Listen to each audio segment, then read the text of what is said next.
Коронавирус Кыргызстанда алгачкы жолу бир суткада 200дөн ашык адамдан табылды. Алардын 82си Бишкекке туура келет. Кооптуу илдет Чүйдө 33, Ош шаарында 25, Ош облусунда 20, Нарында 19, Ысык көл облусунда 10 адамдан табылды. Жалал Абад облусунда 8, Таласта 6, Баткен облусунда 2 жаңы учур катталды. Ушуну менен өлкөдө март айынан бери илдетти жуктуруп алгандардын жалпы саны 3356га жетип, алардын 2021 сакайды. Коронавирус соңку суткада 3 адамдын өмүрүн алды. Жалпысынан 40 адам каза болду. Акыркы 24 сааттын ичинде 3 киши каза болду. Бул Кыргыз Түрк ооруканасында бир аял, 52-жылкы Талас аймактык ооруканада бир аял, андан кийин Ноокент аймактык ооруканасында бир аял. Буларга туугандарына терең кайгылуу менен көңүл айтабыз. Бүгүнкү күндө стационарда 575 оору дарыланып жатат. Анын ичинен оор абалдагысы 36, анын 11-и жандандыруу бөлүмүндө жатат.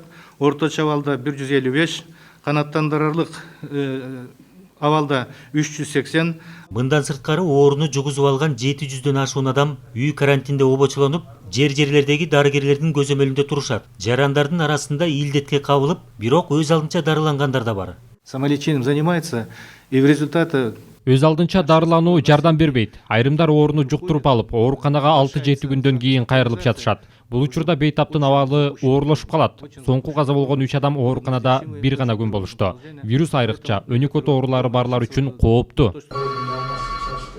Илдет кеңири жайыла баштагандыктан вируска каршы кошумча чаралар көрүлүүдө. Маселен, дал ушул коронавирус тууралуу суроолорго жооп берип, кеңеш бере турган, бейтапты дарыгерлер менен байланыштырган 118 ыкчам номери эми күнү түнү иштейт.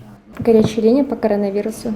Коронавирус жалпы өлкө боюнча катталган учурлардын 3төн бири же 1100дөн ашыгы калк жыш жайгашкан Бишкек шаарына туура келет. Были созданы бригады в количестве... Шаар бийлигинин чечими менен 40 ыкчам топ түзүлгөн. Андагы адистер кайрылуулар боюнча кала тургундарына барган учур 70 миңден ашты. Оорунун очогу болгон жерде тиешелүү иштерди аткарып жатышат. Адистерибиз 14 күн иштеп, дагы 14 күн обсервацияда болушат. Саламаттык сактоо министрлиги илдетти жумуштан жуктуруп, вирусту үйүнө алып баргандар көбөйүп жатканын билдирүүдө. Соңку күндөрү үй бүлө мүчөлөрү толугу менен ооруп калган учурлар көп катталды. Мындан улам коопсуздук талаптарын коомдук жайларда гана эмес, баардык жерде аткаруу керектиги эскертилди.